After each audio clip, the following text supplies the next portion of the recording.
बदलते भारत की शान।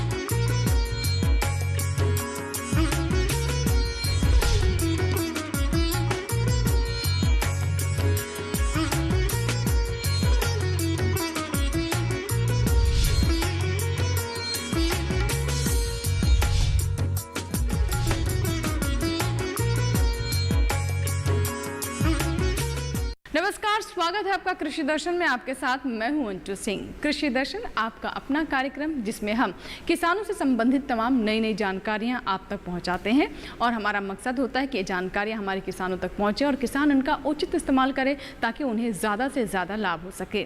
आज के कृषि दर्शन में हमेशा की तरह शुरुआत करेंगे विज्ञान और किसान से, इसके बाद बात करेंगे कृषि स्टार्टअप की और अंत में दिखाएंगे फार्मिंग इंडिया। तो चलिए शुरुआत करते हैं कृषि दर्शन की।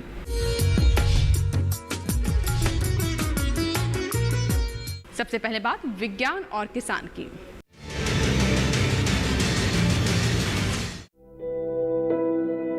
प्रधानमंत्री नरेंद्र मोदी की घोषणा के अनुसार 1 लाख करोड़ के कृषि इंफ्रास्ट्रक्चर फंड को केंद्रीय कैबिनेट ने मंजूरी दे दी है। दरअसल इसकी जानकारी हाल ही में केंद्रीय मंत्री नरेंद्र तोमर ने प्रेस वार्ता में दी और बताया कि इस फंड के माध्यम से निजी निवेश को प्रोत्साहन मिलने से कृषि व ग्रामीण क्षेत्र का चहुमुखी विकास होगा।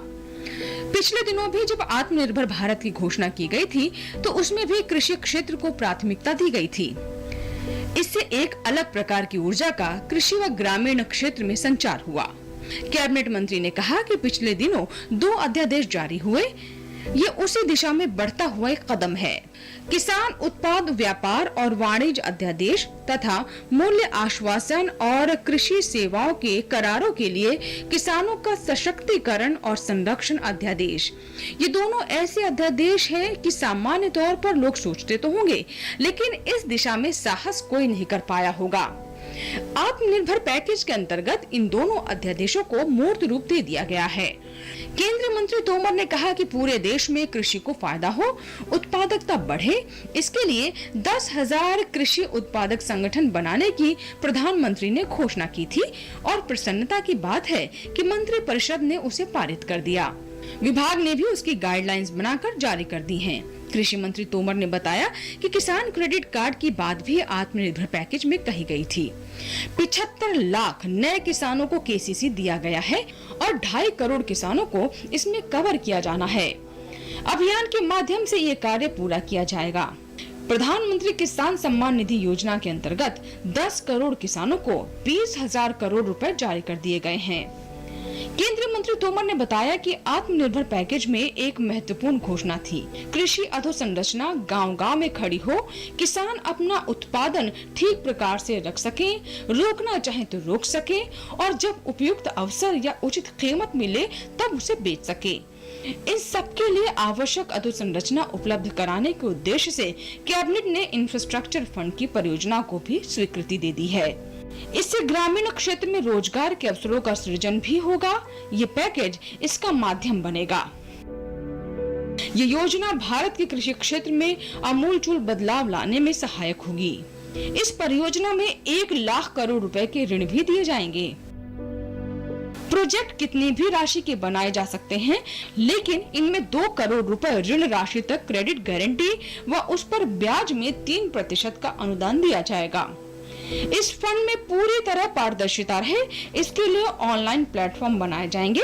योजना की अवधि 10 साल होगी। इससे निश्चित रूप से निजी निवेश को प्रोत्साहन मिलेगा, जिससे कृषि व ग्रामीण क्षेत्र का होगा चहुमुखी विकास। इन सभी परियोजनाओं का लाभ निचले स्तर तक वास्तव में पहुंच सके, इसके लिए केंद्र सरकार आवश्यक तकनीकी समर्थन भी देगी। इस प्रकार की अधोसंरचना खड़ी होने से निश्चित रूप से किसानों को बहुत फायदा होगा। ये 1 लाख करोड़ का पैकेज कृषि उपज को नुकसान से भी बचाएगा। किसानों को उनके उत्पादों का उचित मूल्य मिल पाए, ये सुनिश्चित करेगा। नीचे तक प्रोसेसिंग इकाई भी पहुँचेंगी। इस प्रेस वार्ता के दौरान कृषि मंत्री ने फंड से मिलने वाले फायदों को बताया और कहा कि ये पूरी योजना कृषि की अर्थव्यवस्था को सक्षम बनाने के लिए ऐतिहासिक परियोजना है, जिसके लिए तोमर ने प्रधानमंत्री नरेंद्र मोदी को धन्यवाद और किसानों को बधाई दी।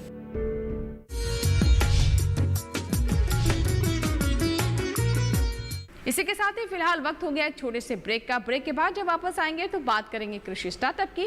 आप देखते रहें कृषि दर्शन।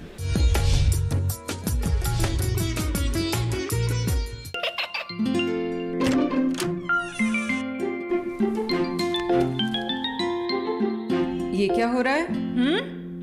काशवी, इतने कम मार्क्स? काशू बेटा पढ़ा करो, पढ़ोगी नहीं तो आगे कैसे बढ़ोगी? मम्मा मैं भी तो आपसे यही कहना चाहती हूँ, पढ़ा करो। आप पढ़ोगे नहीं तो आगे कैसे बढ़ोगे? मतलब? वो देखो। सिर्फ बैक पर छपा ऑर्गेनिक नहीं, ऑर्गेनिक का निशान पहचानिए। पीजीएस ऑर्गेनिक का ये लोगो उन किसानों की पहचान है जो आज भी परंपरागत विधि से रसायन मुक्त खेती कर आपके लिए शुद्ध फसल उपजा रहे हैं। अब समझे मम्मा, अगर मैं प्योर ऑर्गेनिक फूड नहीं खाऊंगी तो अच्छे मार्क्स कहाँ से लाऊंगी? अच्छा बच्चों, जैविक खेती की इस मुहिम को आगे बढ़ाइए, शुद्ध ऑर्गेनिक अपनाइए।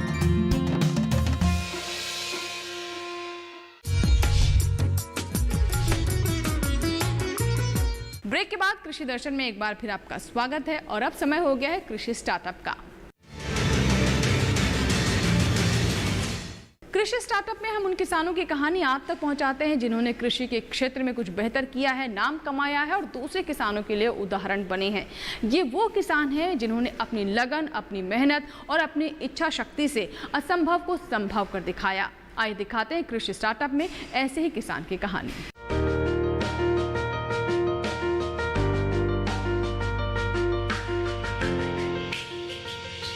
दिन में देखी जाने वाले सपने अगर रातों की नींद उड़ा दें तो ये तय है कि उन सपनों को हर हाल में पूरा होना है, बशर्ते मन में जुनून और जज्बा हो।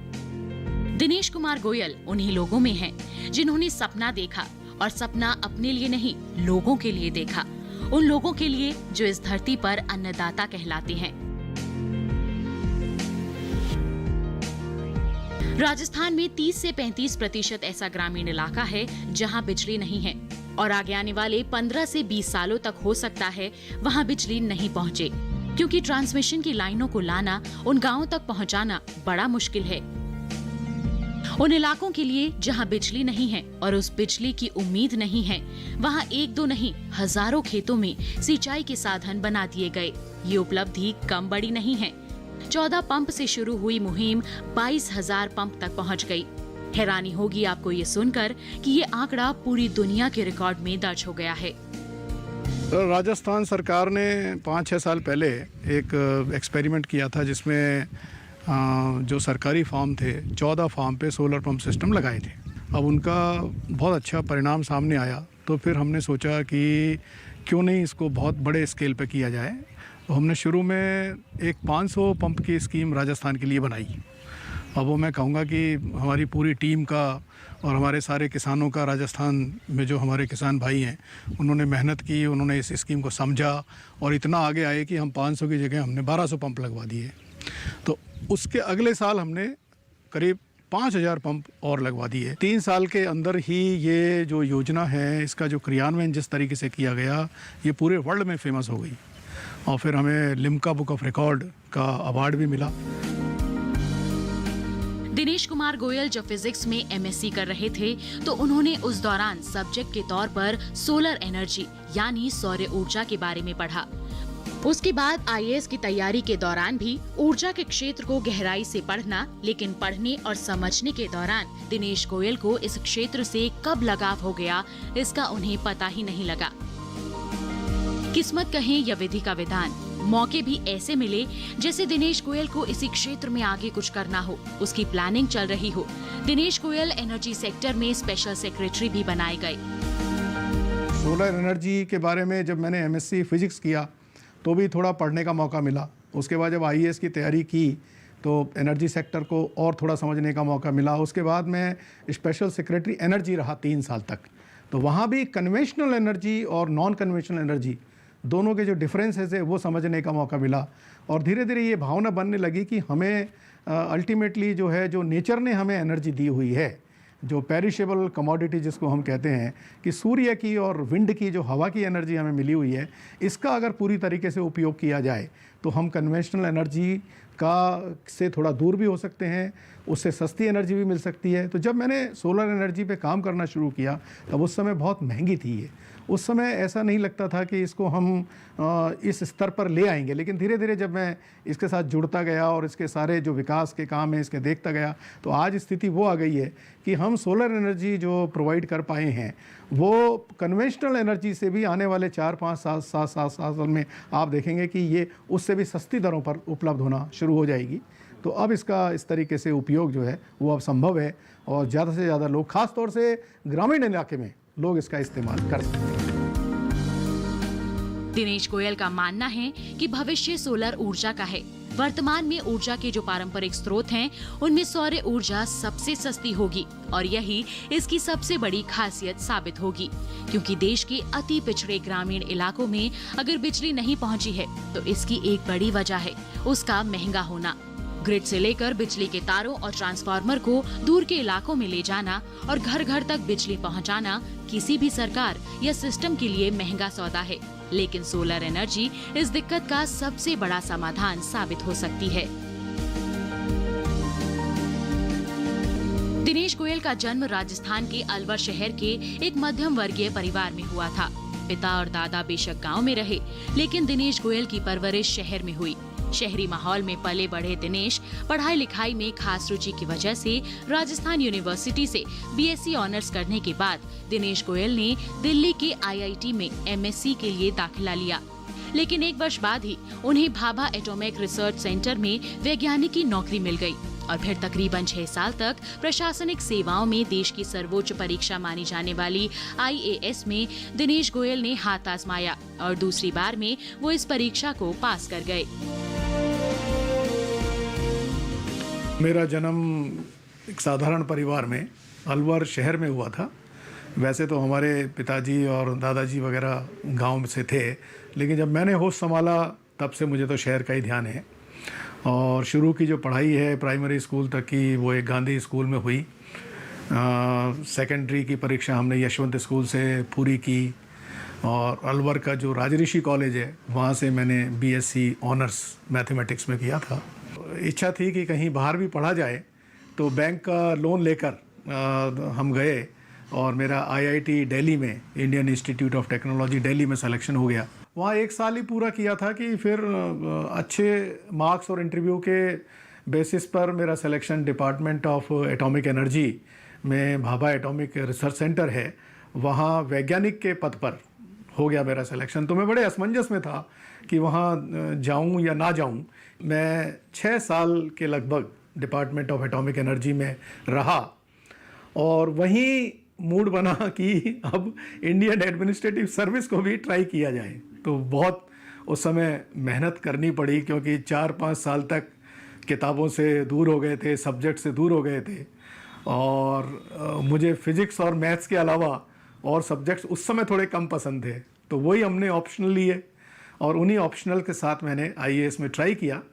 तो दूसरे मौके में मेरा सिलेक्शन आईएएस प्रॉपर में हो गया। सन 1981 में आईएएस अफसर बनकर दिनेश अपने ही राज्य राजस्थान की सेवा में संलग्न हो गए। 32 साल की नौकरी में पूरे राजस्थान को समझने और जानने का मौका मिला। साल मैंने आईएएस में बिताए और सबसे पहले मेरी पोस्टिंग हुई थी एसडीएम सब डिविजनल मैजिस्ट्रेट बाली, जो एक पाली ज़िले में है। उसके बाद मेरी पोस्टिंग सिटी मजिस्ट्रेट अजमेर में रही और फिर बहुत सारी पोस्टिंग करते करते एडिशनल कलेक्टर डेवलपमेंट, जिसमें हमारे DRDA district rural development agency, उसके माध्यम से ग्रामीणों की सेवा करने का मौका मिला। और राज्य सरकार की, भारत सरकार की इतनी सारी जो योजनाएं हैं और जो उस समय भी हुआ करती थी, उन सबको समझने का मौका मिला। तो एक अच्छा मौका हमें आईएएस में उस दौरान काम करने का मिला। जयपुर डेवलपमेंट अथॉरिटी के कमिश्नर रहे, जिसमें शहरी विकास की समस्याओं से कैसे निजात मिले इसका अच्छा खासा अनुभव दिनेश गोयल को इस दौरान हुआ। मेट्रो से लेकर रोड्स तक में विकास और विस्तार नजर आता है। एक IAS को हर क्षेत्र में काम करने का मौका मिलता है। ऐसे ही दिनेश गोयल भी अपनी नौकरी के दौरान अनुभव समेटते रहे। Sports secretary, chief election officer, principal secretary देवस्थान, एक हम राजफेड में CMD रहे, जहां किसानों से जो हम प्रोक्योरमेंट करते हैं कमोडिटीज़ का, ख़ास तौर से बाजरे का और सरसों का, तो हमने राजफेड में एक एशिया का लार्जेस्ट ऑपरेशन किया, जिसमें 3000 करोड़ रुपए की सरसों हमने नाफेड और दूसरी संस्थाओं के माध्यम से किसानों की खरीदी। तो उस समय मुझे किसानों की जो मुख्य समस्याएं हैं उनको समझने का बहुत अच्छा मौका मिला कि एग्रीकल्चर किस प्रकार की जाती है, खेती कैसे होती है, क्या उसमें समस्याएं होती है, क्या उसमें इनपुट्स होते हैं, चाहे वो फाइनेंस को लेकर हो, बीज को लेकर हो, खाद को लेकर हो, तो वो सब समझने का मौका मिला। एक IAS रहते दिनेश गोयल ने प्रत्यक्ष अप्रत्यक्ष तौर पर लोगों और किसानों की जो मदद की हो, लेकिन रिटायरमेंट के बाद दिनेश गोयल असल किसानों के महानायक साबित हुए। राजस्थान के 30 से 40% गाँव में बिजली नहीं है। आज देश का किसान जिस तेजी से आधुनिक तकनीक को अपनाकर आगे बढ़ रहा है, उसमें बिजली बड़ा रोल अदा करती है। ऐसे में राजस्थान के इन बिजली रहित गाँव की प्रगति का क्या होगा? ये सवाल दिनेश गोयल को सर्विस के समय से परेशान कर रहा था, लेकिन दिनेश गोयल के पास ऐसे बिजली रहित गाँव के विकास की प्लानिंग थी। सौर ऊर्जा के जरिए वो किसानों की किस्मत को चमकाने का न सिर्फ फॉर्मूला बल्कि बड़ी योजना अपने पास रखे हुए थे। और फिर शुरू हुआ सौर ऊर्जा से किसानों की किस्मत बदलने का सफर। सोलर पंपिंग सिस्टम जो काश्तकारों के लिए, किसानों के लिए, मैंने देखा कि राजस्थान में 30 से 35% ऐसे गांव हैं जो बिजली से कनेक्टेड ही नहीं है। उनको हम आने वाले 10, 15, 20 साल में बिजली नहीं दे पाएंगे। जो सो कॉल्ड ग्रिड है, वहाँ ट्रांसमिशन डिस्ट्रीब्यूशन लाइन वगैरह लाना बहुत मुश्किल का काम है। तो एक हमने पहले ट्राई किया था सोलर पंपिंग प्रोग्राम, जो 10-12 पंप कुछ लगे हुए थे, और उनका जब मैंने अध्ययन किया तो पाया कि ये एक ऐसा प्रोग्राम है जिसको बहुत बड़े स्केल पे इसको लिया जा सकता है। फॉर्चुनेटली भारत सरकार की जो MNRE विभाग है, ministry of new and renewable energy, उनका हमें सपोर्ट मिला, राजस्थान सरकार का पूरा सपोर्ट मिला, और हमने एक योजना लाए solar pumping system for the benefit of the particularly small and marginal. सौर ऊर्जा के जरिए पंपिंग सेट चलाने के लिए जो प्रोजेक्ट था, उसकी शुरुआती लागत ज्यादा थी। दूर दराज के सीमांत किसानों के लिए उसे अपने खेतों में लगाना मुश्किल ही नहीं, नामुमकिन सा था। ये बात किसान के मन में आए उससे पहले दिनेश गोयल इस पूरे प्रोजेक्ट को जमीन पर लाने से पहले समझ गए। से तो एनर्जी के लिए मैंने भाभा एटॉमिक रिसर्च सेंटर में भी थोड़ा बहुत कुछ सीखा था, लेकिन यहाँ जब मैं लौट कर आया तो मुझे लगा कि अब जो मेरे पास टूल्स और स्किल्स जो हैं, उन सब को मुझे सब कुछ मिल चुका है। अब उनका किस प्रकार विकास किया जाए, किस प्रकार उनका यूज़ किया जाए, ये करने का मौका मिला।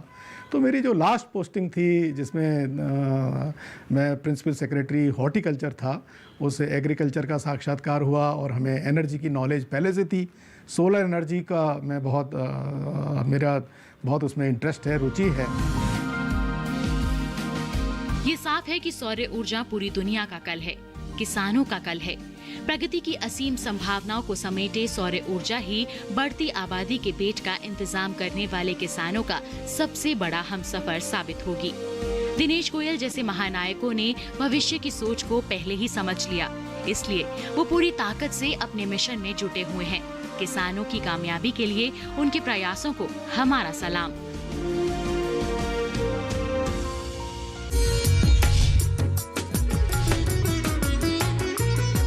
तो ये था हमारा आज का कृषि स्टार्टअप। इसी के साथ ही वक्त हुआ एक छोटे से ब्रेक का। आप कहीं मत जाइएगा, देखते रहें कृषि दर्शन।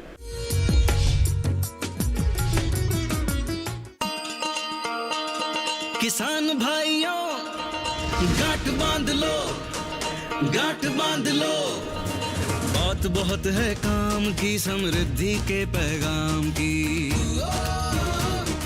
मिट्टी के मिजाज को समझो, मिट्टी के हर राज को समझो, मिट्टी की तुम जांच कराओ, मुफ्त सॉइल हेल्थ कार्ड ले जाओ। कभी मुनासिब बीज लगाओ, सही किस्म की खाद ले आओ, जितनी जरूरी उतनी डालो, सही मात्रा खुद पहचानो, इसको अपना मंत्र बना लो, मिट्टी की सेहत तो जानो। बात बहुत है काम की, कम लागत अधिक वरदान की, किसान भाइयों गांठ बांध लो। आज ही मिट्टी की जांच कराएं, राज्य सरकार के कृषि अधिकारी से संपर्क करें और मुफ्त में सॉइल हेल्थ कार्ड पाएं। कृषि और किसान कल्याण मंत्रालय द्वारा किसान हित में जारी। सूखा हो या बेमौसम की बरखा हो, कीड़ा लगे खेत में या दुविधा हो, बहुत ही कम प्रीमियम पे पूरी हो भरपाई, फसल बीमित रहे कटाई के बाद भी भाई। हाँ, ऋणी या अऋणी अब हर किसान लाभ उठाए, एक मौसम एक दर है, सब किसान बीमा कराए, प्रधानमंत्री फसल बीमा योजना से हर किसान मुस्काए। कृषि और किसान कल्याण मंत्रालय द्वारा किसान हित में जारी। ब्रेक के बाद कृषि दर्शन में एक बार फिर आपका स्वागत है। अब समय हो गया है फार्मिंग इंडिया का। फार्मिंग इंडिया में हर बार हम आपको अलग अलग फसलों से संबंधित और साथ ही पशुपालन से जुड़ी हुई जानकारियां देते हैं, ताकि हमारे किसान वैज्ञानिक तरीकों को अपना सके और कम लागत में ज्यादा लाभ ले सकें। आइए जानते हैं आज क्या विशेष है फार्मिंग इंडिया में।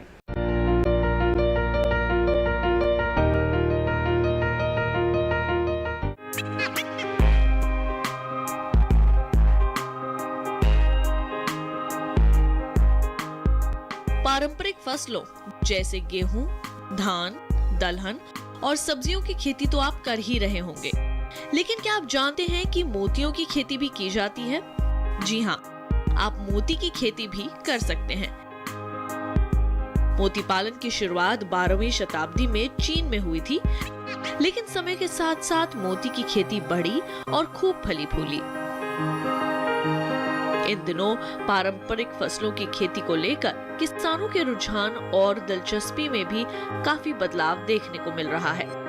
अब किसान पारंपरिक फसलों के साथ साथ सजावटी फूलों, फलों और मोती आदि की खेती भी करने लगे हैं।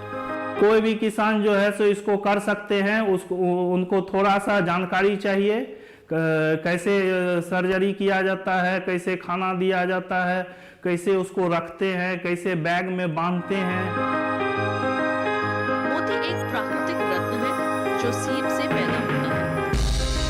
प्राकृतिक रूप से एक मोती का निर्माण तब होता है जब कोई बाहरी कण जैसे रेत, कीट आदि किसी सीप के अंदर प्रवेश कर जाते हैं और सीप उन्हें बाहर नहीं निकाल पाता और उसके ऊपर चमकदार परतें जमा होती जाती हैं। इसी आसान तरीके को मोती उत्पादन में उपयोग किया जाता है। पहले मोती सिर्फ समुद्र से ही मिलते थे, लेकिन अब इन्हें कृत्रिम रूप से झील, तालाब और नदी आदि में मोती की खेती करके भी बनाया जाने लगा है। किसान मोती का एकल और बहुपालन कर सकते हैं, यानी तालाब में सिर्फ मोती पालन या मोती के साथ साथ मछली पालन भी कर सकते हैं। मोती की खेती के लिए ट्रेनिंग लेने के बाद मोती पालन में प्रति एकड़ 3 से 4 लाख रुपए सालाना की कमाई की जा सकती है। हालांकि मोती की खेती में शुरुआती स्तर पर थोड़ा धैर्य रखने की भी जरूरत होती है, लेकिन धीरे धीरे मुनाफा होने लगता है। 1 एकड़ का एक तालाब चाहिए और जब आप शुरू करेंगे, प्रशिक्षण लेने के पश्चात जब आप शुरू करेंगे तो आपको इसको समझने के लिए 1 साल लग जाएगा और 1 साल में आपको बहुत सा वो कैसे सीप का आपके राज्य में उस आपके तालाब में, चूंकि मोती पालन के लिए पानी और मिट्टी का भी जरूरत होता है, तो उसके अनुसार आपको 1 साल समझने में लग जाएगा कि आपका सीप कैसे बिहेव कर रहा है मोती डालने के लिए। जिस राज्य में मीठा जल उपलब्ध है वहाँ मोती की खेती की जा सकती है, जैसे उत्तर प्रदेश, बिहार, ओडिशा, गुजरात, महाराष्ट्र और केरल में मीठे पानी में मोती की खेती की जा सकती है। मोती की खेती के लिए सबसे अनुकूल मौसम शरद ऋतु यानी अक्टूबर से दिसंबर तक का समय माना जाता है। कम से कम 10 गुणा 10 फुट या बड़े आकार के तालाब में मोतियों की खेती की जा सकती है। मोती संवर्धन के लिए 0.4 हेक्टेयर जैसे छोटे तालाब में अधिकतम 25,000 सीप से मोती पैदा किए जा सकते हैं। मोती की खेती शुरू करने के लिए किसान को पहले तालाब, नदी आदि से सीपों को इकट्ठा करना होता है या फिर इन्हें खरीदा भी जा सकता है। फिर सीप को बंद कर दिया जाता है। इन सीपों को नायलॉन बैग में 10 दिनों तक एंटीबायोटिक और प्राकृतिक चारे पर रखा जाता है। रोजाना इनका निरीक्षण करें और मृत सीपों को हटा लें। फिर इन सीपों को तालाबों में डालें। इसके लिए इन्हें नायलॉन बैग में रखकर 2 सीप प्रति बैग बांस या पीवीसी की पाइप से लटकाएं और तालाब में 1 मीटर की गहराई पर छोड़ दें। प्रति हेक्टेयर 20,000 से 30,000 सीप की दर से इनका पालन किया जा सकता है। अंदर से निकलने वाला पदार्थ नाभिक के चारों ओर जमने लगता है, जो आखिर में मोती का रूप ले लेता है। लगभग 8 से 10 महीने बाद सीप को चीरकर मोती निकाल लें। किसानों, बेरोजगारों, छात्र छात्राओं के लिए मीठे पानी में मोती की खेती करना फायदेमंद साबित हो सकता है।